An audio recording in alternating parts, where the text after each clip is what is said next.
Tejido linfático, también conocido como tejido linfoide o también como tejido linfoideo. El tejido linfoideo es el principal componente del sistema inmunitario en el organismo animal. Recuerden que inmunidad es igual a defensa, defensas contra microorganismos invasores. Microorganismos como bacterias, virus, hongos, cuerpos extraños también, que provienen del exterior.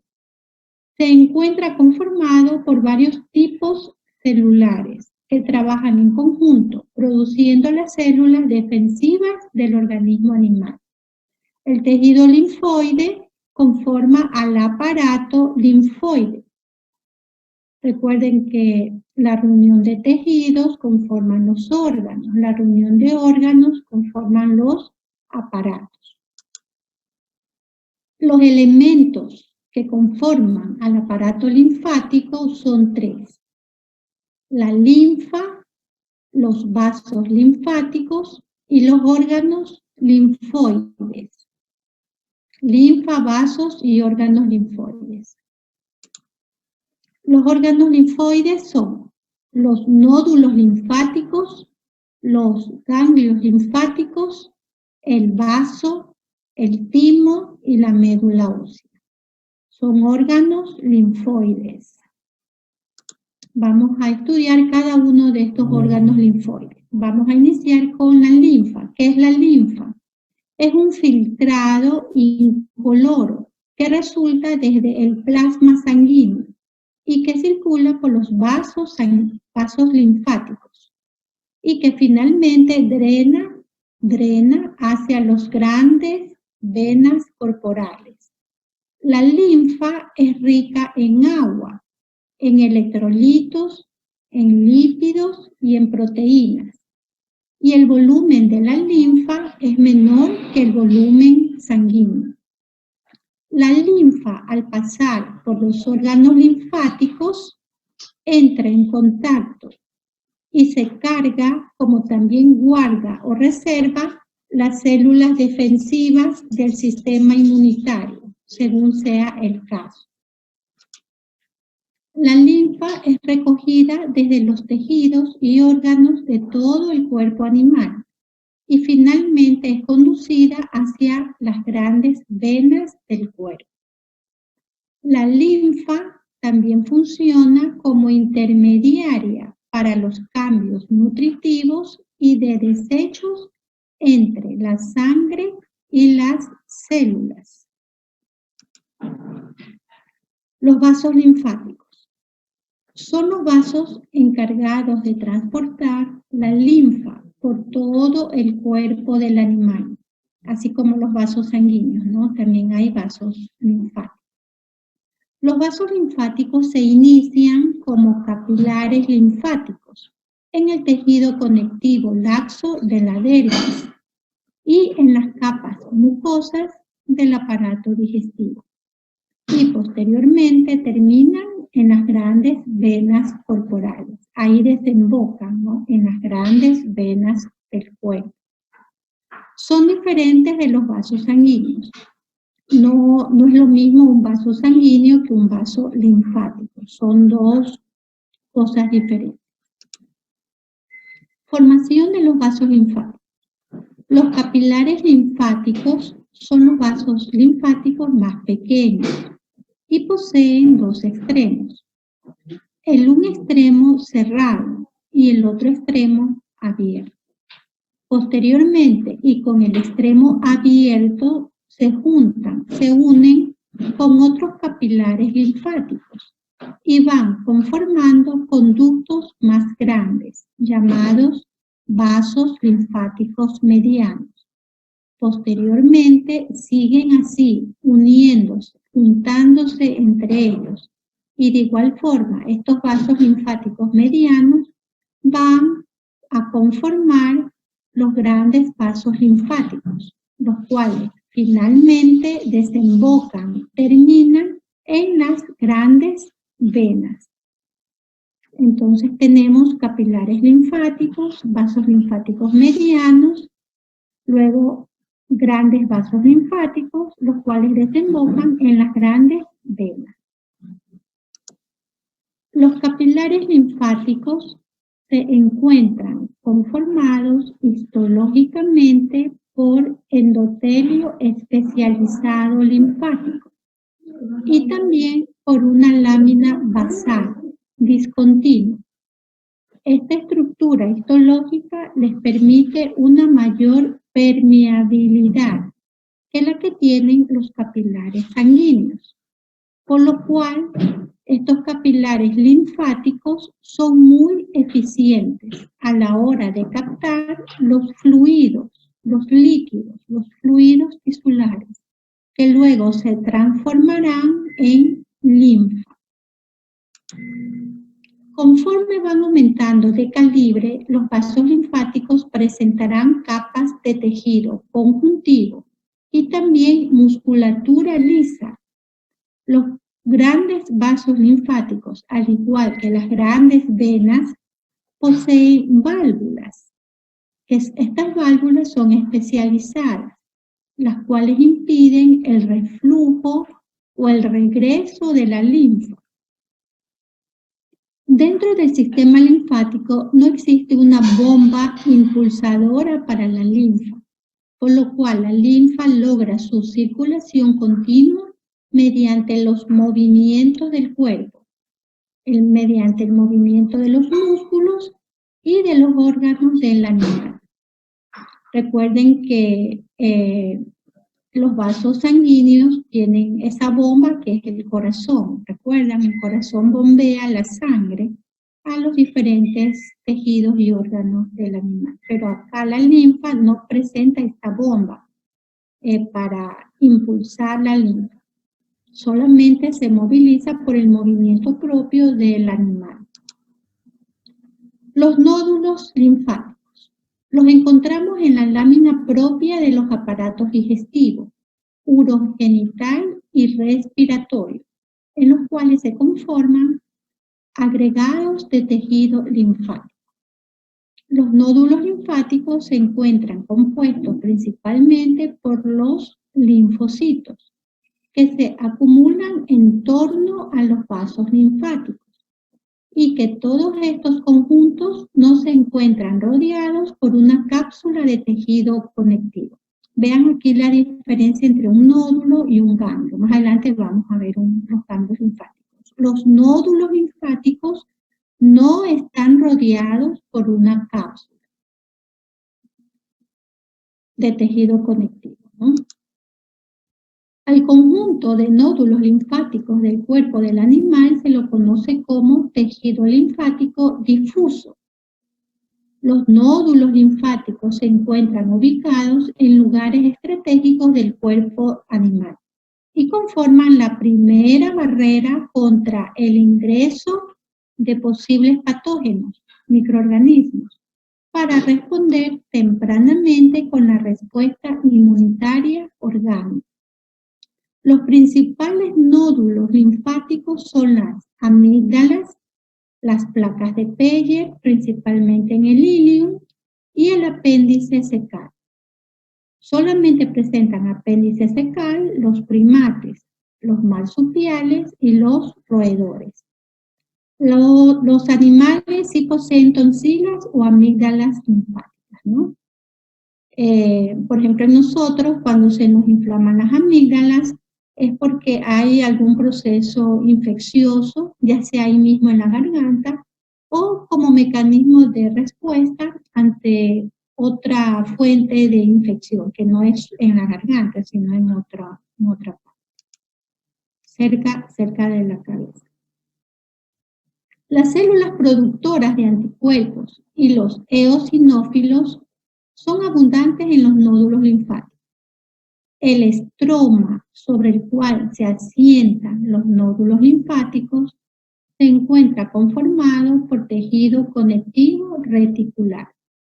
Estructuralmente, los nódulos linfáticos poseen dos zonas: la zona medular, la parte más interna, y la zona periférica, la parte más externa del nódulo linfático.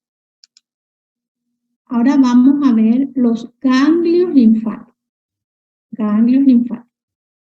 Son estructuras linfáticas de forma ovalada, las cuales se diferencian de los nódulos porque los ganglios linfáticos sí se encuentran rodeados por una cápsula de tejido conectivo.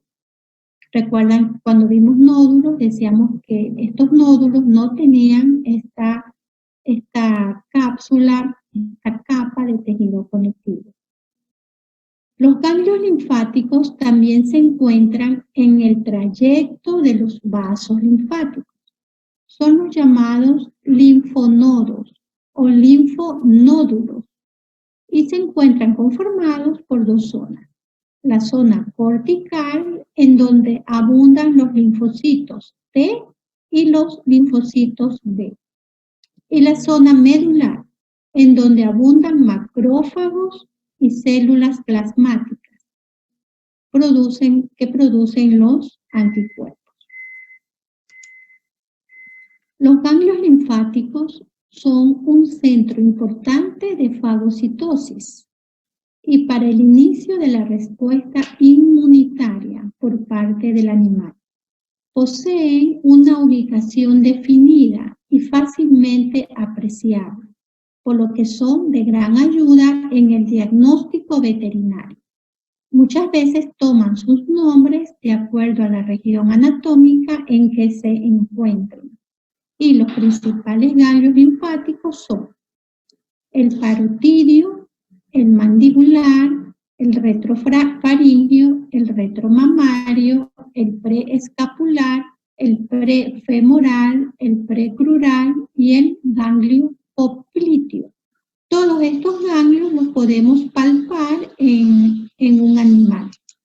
Cuando hay un proceso infeccioso o un proceso inflamatorio, estos ganglios aumentan de tamaño y va a ser más notoria su visualización y su palpación. Además de los lugares asociados a las mucosas, los nódulos linfáticos son muy abundantes en apéndice, en las amígdalas y las placas de Peyer, ¿no? Estos son los nódulos linfáticos.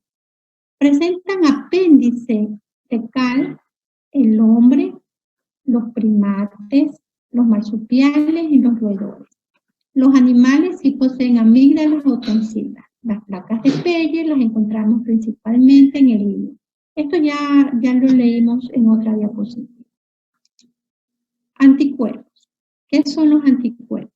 Son proteínas producidas por el sistema inmunitario del cuerpo del animal cuando detecta sustancias dañinas conocidas como antígenos. Principalmente existen dos tipos de antígenos. Los microorganismos, como los virus, bacterias, parásitos, hongos, priones, etc. Y los químicos, como venenos de serpientes, ciertas toxinas, etc. Son los antígenos. Y el organismo, en respuesta a estos antígenos, forma los anticuerpos. Esto a manera de recordatorio para que puedan entender el tejido linfático. Cada tipo de anticuerpo es único y defiende al organismo solamente contra un tipo específico de antígeno. Algunas veces el sistema inmunitario funciona erróneamente y considera a ciertas células que son propias de su organismo como antígenos, produciéndose el trastorno autoinmunitario. Es decir, que el propio organismo desconoce a sus propias células y las ataca. Las ataca pensando que son agentes extraños que están causando daño a ese individuo. Los anticuerpos también son conocidos como inmunoglobulinas, IG, ¿no? Es la abreviatura, inmunoglobulinas. Se los encuentra en la sangre y en otros fluidos corporales. son sintetizados, son elaborados, son fabricados por los leucocitos del tipo linfocitos B. Las gamma-globulinas son un tipo específico de anticuerpos solubles en el suero sanguíneo. Todos los microorganismos pueden desencadenar la respuesta de anticuerpos y es por esto que existe una enorme diversidad de anticuerpos. Las células plasmáticas o plasmocitos pertenecen al sistema inmunitario y actúan secretando grandes cantidades de anticuerpos. Se diferencian a partir de los linfocitos T. Bueno, hemos visto el tejido linfático, sus elementos, sus células y la importancia de estudiar este tejido, ¿no? Recuerden que es el que nos defiende contra estos microorganismos, que pueden ser bacterias, virus, hongos, priones o toxinas. Así que cuando estos nódulos o estos ganglios se infartan o se agrandan o que son fácilmente palpables sobre la superficie del animal o del paciente, podemos determinar que está en un proceso infeccioso y que se está defendiendo, ¿no? Porque están agrandados estos ganglios. Como las amígdalas, cuando se nos inflaman las amígdalas, es por un proceso infeccioso, ya sea en la garganta misma o como reacción a otro patógeno. ¿Se han visto, han tenido oportunidad de palpar estos ganglios linfáticos? Perdón. ¿No los han visto en algún paciente? No. No los han visto. Bueno, ya en el transcurso del tiempo van a poder apreciar estos ganglios. Bueno, habíamos dicho que los elementos que conforman este tejido linfático eran los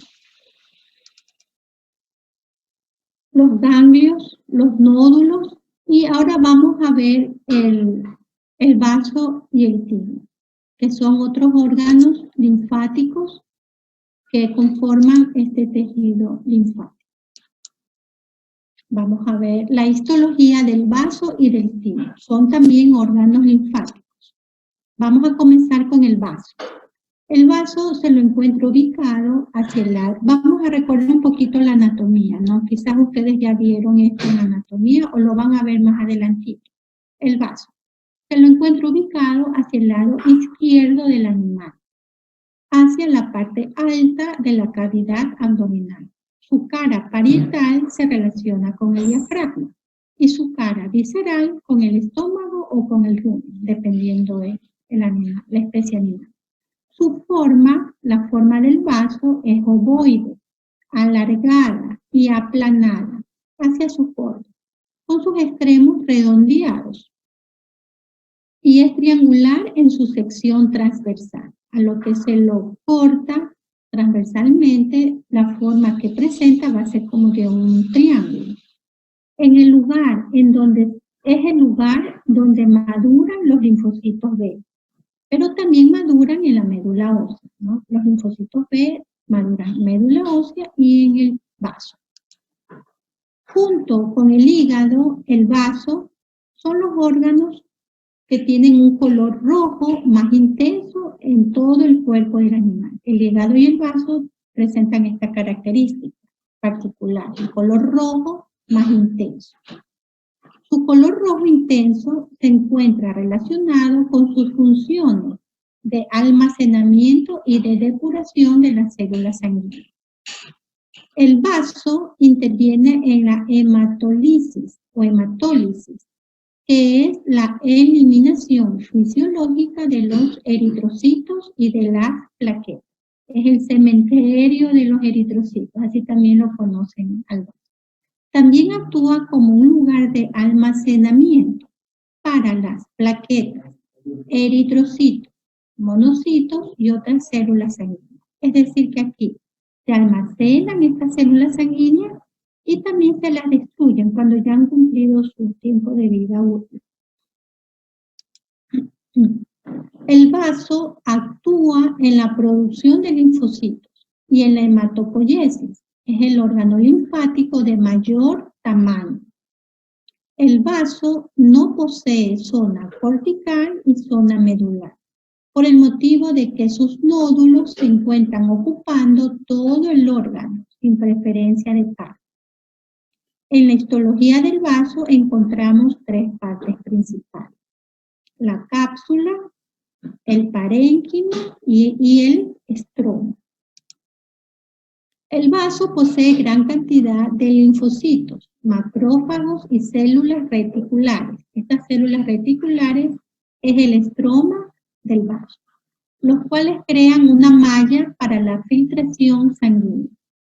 El vaso se encuentra rodeado por una cápsula conformada de tejido conectivo denso fibroso, fibras elásticas y músculo liso, y desde la cual parten trabéculas hacia el interior, conformando compartimentos.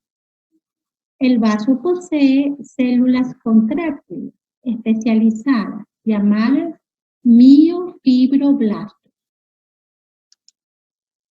El vaso es capaz de almacenar grandes cantidades de eritrocitos, los cuales posteriormente son liberados mediante las contracciones de los miofibroblastos. A la parte interna de cada compartimento se la conoce como pulpa, la cual no es de tejido conectivo y corresponde al parénquima del órgano. En la pulpa del vaso existen dos zonas bien diferenciadas, las cuales conforman sus pulpas, y son la pulpa blanca y la pulpa roja. La pulpa blanca es central o está en la parte central del órgano, del vaso, y se encuentra conformada por una gran cantidad de linfocitos y macrófagos que se disponen alrededor de la arteria central esplénica, conformando la vaina linfática periarteriolar, la cual es el reservorio de los linfocitos, logrando obtener aproximadamente un cuarto del total de los linfocitos del cuerpo. Y la pulpa roja es la parte externa del vaso y posee gran cantidad de eritrocitos y una densa red de senos venosos y cordones de tejido esplénico, llamados cordones de Billroth. Es la encargada de filtrar la sangre y es por ello su color rojo. Los macrófagos se encargan de destruir a los eritrocitos y plaquetas en mal estado, así como también a algún material extraño. También actúa como reservorio de hierro, de eritrocitos y de plaquetas. Estas son las funciones del vaso, ¿no? El vaso en el organismo animal realiza dos funciones principales: la inmunológica y la hematopoyética. El vaso se encuentra fuertemente irrigado y para la sangre también realiza dos funciones importantes, como son la filtración mecánica de la sangre y la filtración inmunológica de la sangre. Filtra la sangre. En la pulpa roja del vaso, los macrófagos se encargan de destruir a los eritrocitos y plaquetas en mal estado, así como también a algún material extraño. También actúa como reservorio de hierro, eritrocitos y plaquetas. Esto también ya lo vimos.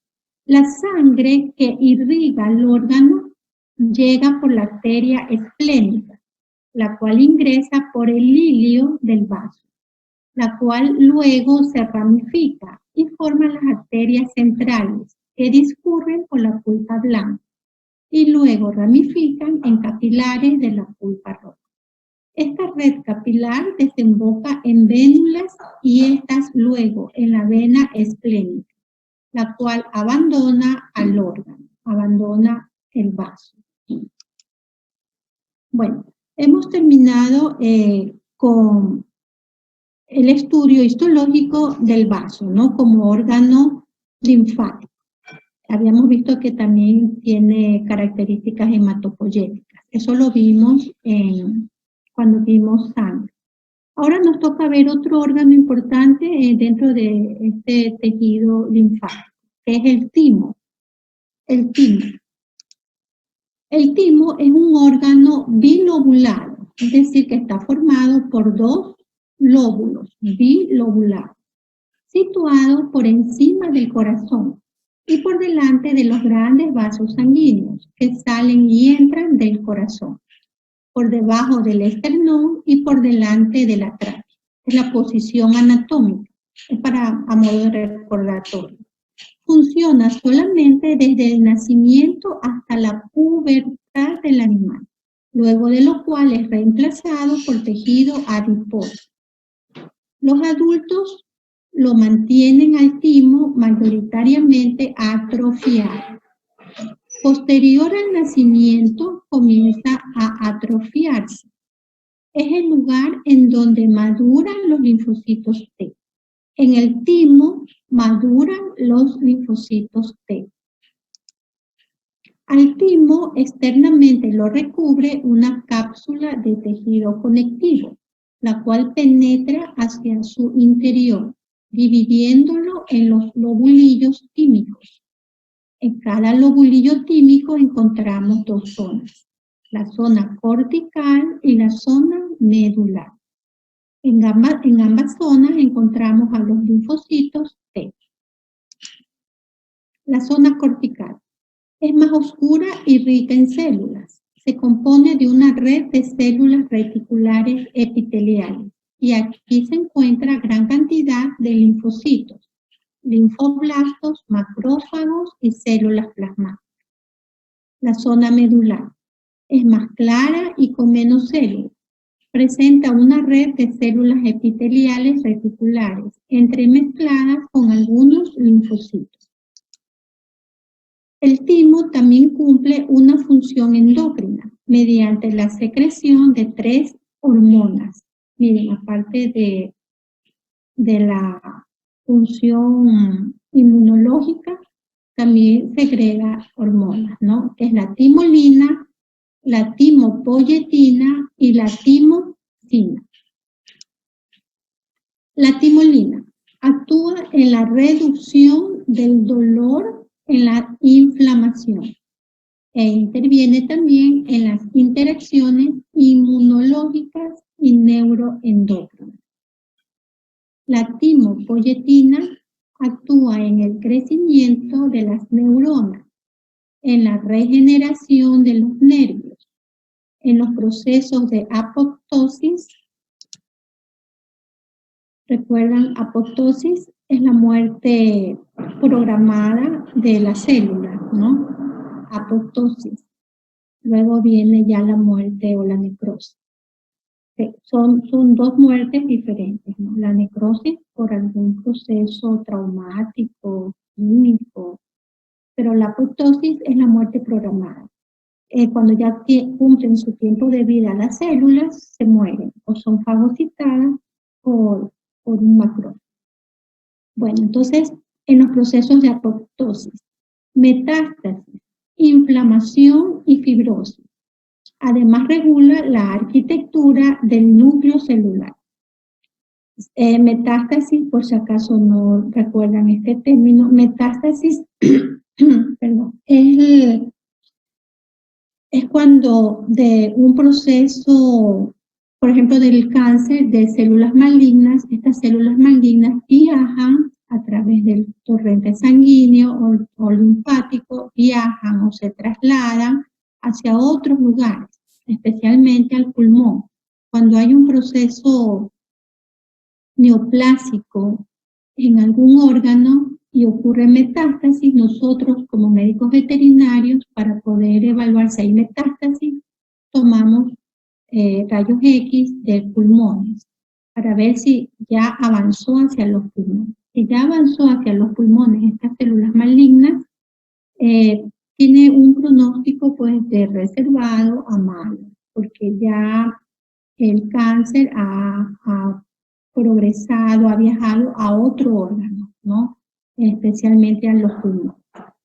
Bueno, inflamación, ya sabemos que es inflamación, creo que se les hace más común este término. Y la fibrosis, pues cuando el tejido está duro, no está el tejido suave, como es normal, sino que está fibrótico, duro, hipertrofiado o atrofiado. Bueno, y la timosina interviene en el desarrollo de las células del sistema inmune. Las células reticulares, hace un momento las nombramos, conforman el estroma de la médula ósea. Del vaso, recuerden que yo les dije que las células reticulares formaban el estroma del vaso, el estroma del timo y el estroma de los ganglios linfáticos. En los órganos linfoides, los espacios de la lámina reticular son llenados por los linfocitos, mientras que en la médula ósea es llenado por células precursoras de las células sanguíneas. Ya, vamos a hablar acá un poquito sobre las inmunidades, ¿no? Como estamos en tejido linfático, vamos a hablar de las inmunidades. En la inmunidad celular no se producen los anticuerpos, sino que células especializadas atacan directamente a los agentes extraños o a sus sustancias producidas. La inmunidad humoral es mediante los anticuerpos. Entonces hay inmunidad humoral mediante los anticuerpos y la inmunidad celular mediante las células. Los linfocitos tímicos se denominan linfocitos T o timo dependientes. Y es porque estos adquieren su capacidad inmunológica precisamente aquí, en el timo, y son los responsables de la inmunidad celular. La principal función del timo consiste en la diferenciación, selección y maduración de los linfocitos T. Ya, vamos a ver acá unos términos relacionados con esta clase, ¿no? Leucemia, llamada cáncer de la sangre, y se caracteriza porque la médula ósea produce los glóbulos blancos anormales. Anemia aplásica, en la cual la médula ósea no produce los glóbulos rojos. Por ejemplo, anemia aplásica. Ciertos fármacos, ciertos antibióticos pueden producir una anemia aplásica. Hace que la médula ósea no realice la hematopoiesis, no produzca, no sintetice los glóbulos. Ciertos fármacos, ciertas drogas, ciertos tóxicos producen anemia aplásica. Enfermedades mieloproliferativas, cuando la médula ósea produce demasiados glóbulos blancos. Son enfermedades mieloproliferativas poco comunes, no son muy comunes. Linfoma medular, que afecta en general la producción de las células sanguíneas. Son términos que ustedes los van a escuchar quizás en otras clases, en otras materias, para que tengan conocimiento general. Los macrófagos combaten bacterias, hongos y parásitos. También eliminan a las células muertas, los macrófagos. Los linfocitos B producen anticuerpos, inmunidad humoral. Y los linfocitos T matan o aíslan a células invasoras mediante la inmunidad celular, lo que ya vimos. ¿Ok? Entonces, hemos avanzado viendo estos órganos que conforman el tejido linfático, el vaso y el timo. La médula ósea ya la hemos visto y hoy día también hemos visto nódulos y ganglios linfáticos, que son de utilidad en el diagnóstico o en el examen clínico. Nosotros como médicos veterinarios, cuando tenemos al paciente en la mesa de examinación, lo que hacemos es palpar a estos nódulos y estos ganglios. Nosotros por anatomía conocemos la ubicación anatómica y por histología ya sabemos las capas que conforman estos ganglios, ¿no? La capa medular, la capa cortical y el vaso, por ejemplo, habíamos dicho que no tiene estas capas. Bueno, entonces toda la confluencia de conocimiento de diferentes materias hacen al médico veterinario, hacen que el médico veterinario pueda examinar al paciente, pueda ubicar estos, en este caso, estos ganglios y pueda palparlos y mediante la palpación pueda indicar qué patología puede ser. Regresamos en 15 minutos, ya mismo se nos acaba el tiempo. Formado por varios tipos celulares que trabajan en conjunto produciendo las células defensivas orgánicas o las células que defienden al organismo contra agentes invasores. Está conformado, como habíamos dicho, por la linfa, los vasos linfáticos y los órganos linfáticos o los órganos linfoides, que son el vaso, el timo y la médula ósea. Los órganos linfoides son los nódulos linfáticos, los ganglios linfáticos, vaso, timo y médula ósea. Habíamos hablado de la linfa, que era un líquido incoloro que resulta desde el plasma sanguíneo y que circula por los vasos linfáticos. Habíamos nombrado que los vasos linfáticos son diferentes a los vasos sanguíneos y esta linfa va a ser depositada o va a desembocar en los vasos sanguíneos. Y la linfa, al pasar por los órganos linfáticos, entra en contacto cargándose y guardando y reservando a las células defensivas del sistema inmunitario, según sea el caso. Tenemos aquí una imagen del sistema linfático en un canino, en un perro. Miren cómo recorren estos vasos linfáticos todo el cuerpo del animal. Son diferentes a los vasos sanguíneos, no es lo mismo, pero sí desembocan en el aparato circulatorio. Tenemos en el organismo humano los vasos sanguíneos, ¿no? Las grandes venas, las grandes arterias y el corazón. Habíamos dicho que este tejido linfático no posee la bomba como sí posee la bomba en el aparato circulatorio, ¿no? Que es el corazón. El corazón hace que la sangre circule por todo el organismo. En cambio, en las vías linfáticas, en los vasos linfáticos, no tenemos esta bomba que impulse a la linfa por todo el organismo, sino que esta linfa va a ser impulsada por los movimientos propios del organismo.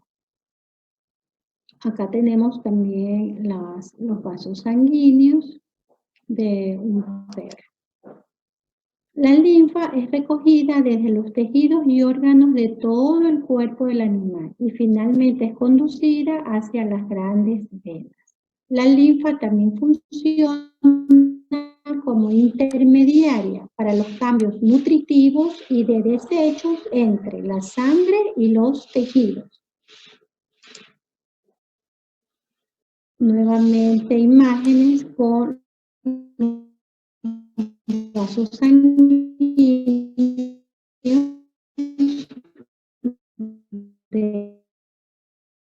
de una persona, muy parecidos a los vasos linfáticos son los encargados de transportar la linfa por todo el linfáticos en el tejido conectivo laxo de la dermis, o sea, de la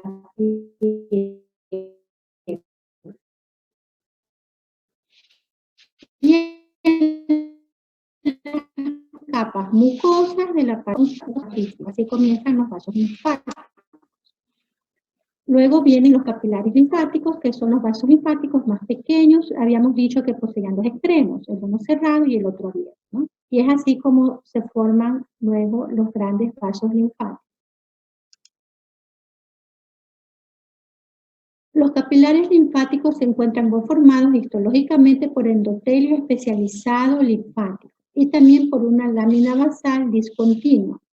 Esta estructura histológica les permite una mayor permeabilidad que la de los capilares sanguíneos, con lo cual son muy eficientes a la hora de captar los fluidos tisulares, que luego se transformarán en la linfa. Bueno, esto ya lo vimos, lo de las válvulas.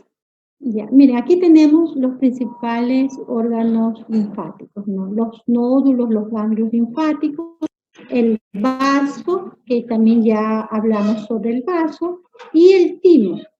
¿Recuerdan? También hablamos sobre el timo. Esto en los humanos, ¿no? Pero de igual manera en los animales.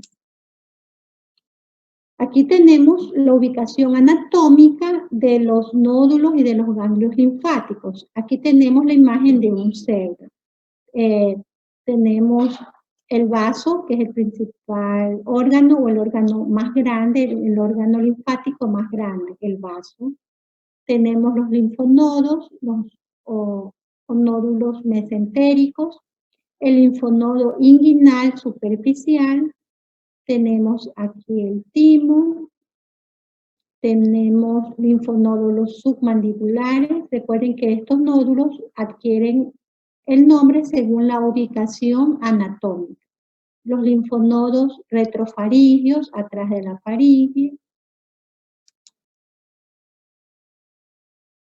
Las funciones de la lámina propia de la mucosa, ¿no? Esta lámina propia de la mucosa es la capa que forma parte de la mucosa, que tapiza los aparatos digestivos, respiratorio y urogenital. Es la capa de tejido conjuntivo que se encuentra por debajo de la capa epitelial. Mucosa, epitelio y lámina propia. Las funciones principales son tres. Brindar soporte al epitelio, nutrición al epitelio. También participa inmunológicamente en la protección frente a los gérmenes siempre presentes. Nuevamente los órganos linfoides, que son los nódulos, los ganglios linfáticos, el vaso, el timo y la médula ósea. Habíamos hablado de los nódulos linfáticos que no se encuentran rodeados por una cápsula de tejido conectivo. Esta es una característica que los diferencia de los ganglios linfáticos, los cuales sí presentan esta capa, ¿no? Al conjunto de nódulos linfáticos del cuerpo del animal se lo conoce como tejido linfático difuso. Y lo encontrábamos en las amígdalas, en las placas de Peye y en el apéndice. Habíamos dicho que el apéndice lo presentan los primates, los marsupiales y los roedores. Y los animales sí poseen tonsilas, sí poseen amígdalas. Una imagen del aparato digestivo en un humano, pero es muy parecido también al de los animales, los monogástricos, ¿no? En este caso. Y las tonsilas, las amígdalas de los humanos, y miren aquí al lado derecho, vean cómo se encuentran cuando están inflamadas, están de mayor tamaño, hay mayor eritema, hay una hipertrofia del tejido y el paciente presenta dolor. No puede deglutir, no puede hablar, su voz incluso se hace más ronca, hay cambios. Y de igual manera sucede en los animalitos. Pero esta inflamación de las amígdalas es menos notoria en los perros que en los gatos. No así en los humanos, ¿no? Bueno, las células productoras de anticuerpos y los eosinófilos son abundantes en los nódulos linfáticos. El estroma de los nódulos linfáticos está conformado por tejido conectivo reticular. Y los nódulos linfáticos poseen dos zonas, la medular, la parte más central, la interna es la medular, y la parte externa es la zona periférica. Esto también es muy importante cuando hacemos necropsias, ¿no? debemos de coger estos nódulos, de coger en nuestras manos estos ganglios linfáticos y hacer una incisión longitudinal.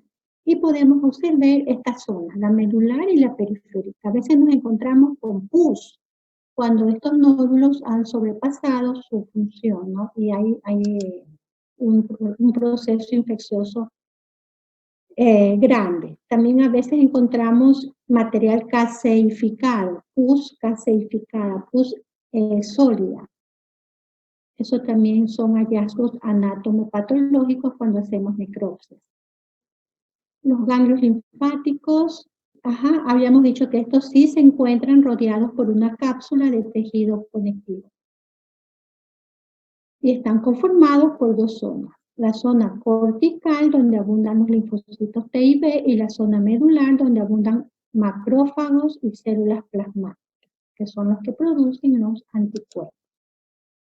Y los principales ganglios linfáticos, según la ubicación anatómica: el parotidio, el mandibular, retrofaringio, retromamario, preescapular, prefemoral, precrural y el ganglio popliteo. Este ganglio popliteo es fácil de reconocerlo en la cara posterior de los muslos, de los perros o de los gatos. Miren, aquí en esta imagen podemos observar el muslo, el miembro posterior, y aquí indica que es el popliteo, ¿no? El ganglio popliteo, el inguinal, a veces cuando hay procesos inflamatorios fuertes lo podemos palpar también. Lo mismo el axilar, el preescapular, el submandibular. Esto ustedes pueden practicar con sus mascotas, palpándole estos ganglios. En los bovinos también, ¿no? La ubicación, el parotidio, el mandibular, el retrofaringio, el preescapular, el precrural, el retromamario y el prefemoral. Son lugares estratégicos donde nosotros inspeccionamos, palpamos estos nódulos. Y eso nos indica si el animal está en un proceso inflamatorio o infeccioso. Las zonas la zona central, la zona medular, esto ya lo vimos. Las placas de Peyer las encontramos principalmente en el ilio, ¿no? Duodeno, yeyuno, ilio, las porciones del intestino. Ustedes ya lo han de conocer, ahí están las placas de Peyer, tejido linfático. Las zonas corticales, las zonas medulares de los ganglios linfáticos. Amígdala cerebral. Esto a manera de conocimiento. Es una de las principales estructuras que conforman el sistema límbico. Es la región del cerebro que se encarga de hacernos sentir las emociones: sorpresa, miedo, angustia, cariño, alegría, tristeza. Es por el término amígdala cerebral. Y también hay la amígdala linfática, ¿no? Las amígdalas del tejido linfático que estamos hablando en esta clase. Pero también hay otro tipo de amígdala, que es la amígdala cerebral. Y el sistema límbico, como se lo menciona acá de arriba, el sistema límbico está conformado por varias estructuras cerebrales, como tálamo, hipotálamo, hipocampo, amígdala, cuerpo calloso, septo y mesencéfalo.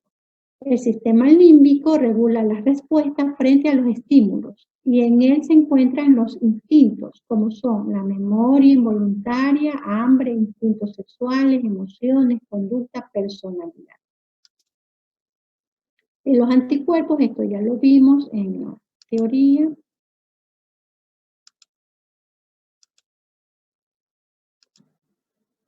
Ya, las células plasmáticas, también lo vimos. Ya, la fagocitosis, también hablamos algo de fagocitosis, ¿recuerdan? Es la capacidad de una célula de engullir o de ingerir partículas grandes, inclusive más grandes que 0,5 micras. Habíamos hablado de los macrófagos. Recuerdan que los macrófagos destruían a las plaquetas o a las células que ya habían cumplido su tiempo de vida, ¿no? En el vaso. Función especializada que solamente pocos tipos celulares lo pueden realizar. Y entre los principales tenemos a los monocitos, que hacen fagocitosis, los macrófagos hacen fagocitosis, los neutrófilos, los eosinófilos, las células dendríticas, también las células endoteliales. Esto de las células dendríticas lo vamos a ver más adelante en sistema nervioso, en tejido nervioso. La próxima semana nos toca revisar tejido nervioso. La fagocitosis ocurre con el fin de defender al organismo frente a potenciales invasores perjudiciales o también para la eliminación de los tejidos propios muertos, tejidos o células propias muertas. Los fagocitos rodean con su membrana plasmática la partícula perjudicial. Puede ser un microorganismo, ¿no? Bacteria, virus, un hongo. Y las introducen hacia su interior celular, hacia el interior de este fagocito, de este neutrófilo, puede ser un macrófago, gracias a la emisión de los pseudópodos por alrededor de la partícula, hasta englobarla completamente y luego forma alrededor de ella una vesícula llamada fagosoma, que es en donde es degradada la partícula fagocitada. Dentro del neutrófilo queda esa bacteria, dentro del neutrófilo queda ese virus o esa partícula extraña. Las etapas de la fagocitosis son 5: quimiotaxis, adherencia, ingestión, digestión, excreción. Esto ustedes lo van a ver en otras materias, sino que como estamos aquí hablando de tejido linfático a través de la fagocitosis, por eso me extiendo un poquito, ¿no? Para que capten de mejor manera qué es la fagocitosis. Aquí tenemos ya lo que nos corresponde en cuanto al taller, las imágenes. Aquí tenemos la imagen de un vaso. Miren el órgano cómo es. Es plano, es alargado, de un color rojo intenso, de bordes firmes, de bordes un tanto redondeados, pero tienen un borde filo. Cuando este vaso está inflamado, está en un proceso de inflamación, los bordes se hacen más redondeados, pero los bordes son filos, tienen un pequeño filo, pero ligeramente redondeado. Y cuando esto está edematizado, hinchado, hipertrofiado, los bordes ya no se ven tan filos, sino que están redondeados, como un globo cuando lo insuflamos, ¿no? Lo llenamos de aire, ese globo se hace todo redondito. Y cuando está desinflado, es plano. Bueno, aquí nuevamente la ubicación anatómica del vaso en el perro. Habíamos dicho que el vaso es el órgano linfático más grande de los demás órganos. La posición anatómica del vaso corresponde al número 4. Miren, aquí está la posición anatómica del vaso cuando vayan a hacer un examen clínico. Y esta es la imagen del vaso, ¿no? Miren el color y los bordes. Miren el borde, como les decía, tiene un filo, pero cuando está hipertrofiado, este filo como que desaparece. Nuevamente la imagen del vaso, el color es rojo, la disposición del hilio esplénico longitudinal en la superficie visceral. Ligamentos, los ligamentos, esto ya lo ven en anatomía. Y aquí está lo que nos corresponde a nosotros. Miren, para llegar a esto hemos tenido que ver la parte anatómica, fisiológica del vaso. Esta es la parte que nos corresponde, el corte histológico del vaso que estamos viendo ahorita. Habíamos dicho que el vaso no presenta las capas, ¿no?, de los otros ganglios, como es la capa medular y la capa cortical, sino que presenta pulpa. La pulpa roja, que es la más externa, y la pulpa blanca del vaso. Vean ustedes cómo histológicamente se diferencian, ¿no? Y ven los colores y todos los que ven ustedes moraditos son los linfocitos. Todo ese color es de los linfocitos, la gran cantidad de linfocitos. Habíamos dicho, creo que la cuarta parte de los linfocitos estaban aquí. Otra imagen, asimismo, nos muestra la pulpa roja, las trabéculas, aquí está mencionando o señalando las trabéculas y la pulpa blanca. La pulpa blanca se encuentra en la parte central, en la parte interna del vaso, ¿no? Aquí es donde están las 3/4 partes o un cuarto de todo el total de los linfocitos. Están los macrófagos y en la parte o en la pulpa roja están los eritrocitos, los senos venosos y también en la pulpa roja están los cordones de Billroth. Estos cordones de Billroth le dan la estructura al tejido. Habíamos dicho que filtran la sangre, tiene su función inmunológica y hematopoyética, el vaso. Nuevamente las pulpas, pulpa roja, pulpa blanca, las trabéculas, que son las separaciones. Tenemos esta otra imagen, el estroma, las cápsulas o las trabéculas. Recuerden que el vaso también tiene una capa que le da, como les digo, lo protege al vaso, ¿no? Lo protege, es una cápsula fibrosa que le da protección al vaso. Luego tenemos la pulpa roja y más hacia su interior la pulpa blanca. Aquí, miren, aquí nos está señalando en esta imagen la cápsula fibrosa que recubre, que rodea, que protege al vaso. Las trabéculas, los nódulos, una arteria, unos senos, la pulpa blanca, la pulpa roja. Bueno, esta es la histología del vaso.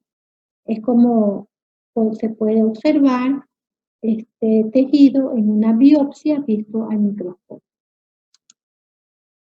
Nuevamente, las pulpas.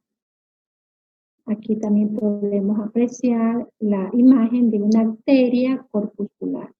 Recuerden que las arterias, las venas, todos perfunden a los órganos, irrigan a los órganos. Y todos los moraditos son los linfocitos. Todos estos moraditos están repletos de los linfocitos. Está nuevamente la cápsula que rodea al vaso. Y esto es lo que se ve histológicamente. Por eso he querido mostrarles el órgano en sí macroscópico, y luego para que lo entiendan microscópicamente, ¿no? Lo aprecien en macro y en micro. Acá tenemos nuevamente el vaso y aquí están los cordones de Billroth, ¿no? Los cordones y los senos de fucsia. Las flechas de color fucsia indican los senos del vaso y las flechas de color amarillo nos indican los cordones de Billroth. Bueno, con eso terminamos el vaso. Vamos ahora con el timo. Miren, este otro tejido linfático es el timo. Habíamos dicho que está conformado por dos lóbulos, el lóbulo izquierdo y el lóbulo derecho. Su ubicación anatómica, miren, está muy cercano a la tráquea.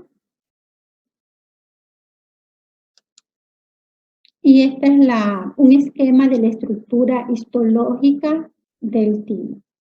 Tenemos asimismo su parte más externa, que es la corteza, es la periferia, es la parte más externa, y la parte interna, que es la zona medular. Tiene una cápsula que le da esa firmeza, esa protección a la glándula, ¿no? Al tejido linfático, a esa estructura. Tiene una cápsula, también tiene tejido o células adiposas. Las trabéculas, que son estas líneas que separan al tejido. Y los corpúsculos de Hazard. Y vasos sanguíneos que están seccionados transversalmente, por eso se los ve como circulitos, ¿no? Le dan la irrigación al tejido del timo. Nuevamente la posición anatómica del timo. Miren, aquí atrás está la tráquea, está muy cerca del corazón, cerca de los pulmones. Y habíamos dicho que el timo es un tejido que se atrofia. Ya el adulto ya no presenta timo, sino que presenta un tejido adiposo. Pero en la juventud es cuando el timo es funcional. Aquí tenemos ya lo que nos corresponde ver del timo, ¿no? La parte histológica. Los corpúsculos de Hazard, la parte medular del timo, revestimiento fibroso, trabéculo, y como siempre los linfocitos, estos moraditos son los linfocitos. Es lo característico, ¿no? Los linfocitos son los que nos dan la inmunidad frente a agentes patógenos. Un acercamiento, corpúsculo de Hazard, y todos estos moraditos, todas estas células moraditas son los linfocitos nuevamente. Aquí tenemos señalados, miren, los linfocitos, todas estas células de color lila, color moradito, las células retículo epiteliales, también podemos observarlas. Los corpúsculos de Hazard, miren, están perfectamente delimitados, ¿sí? Y los pueden apreciar con estos puntitos, están perfectamente delimitados, ¿no? Nuevamente los linfocitos y las células retículo epiteliales.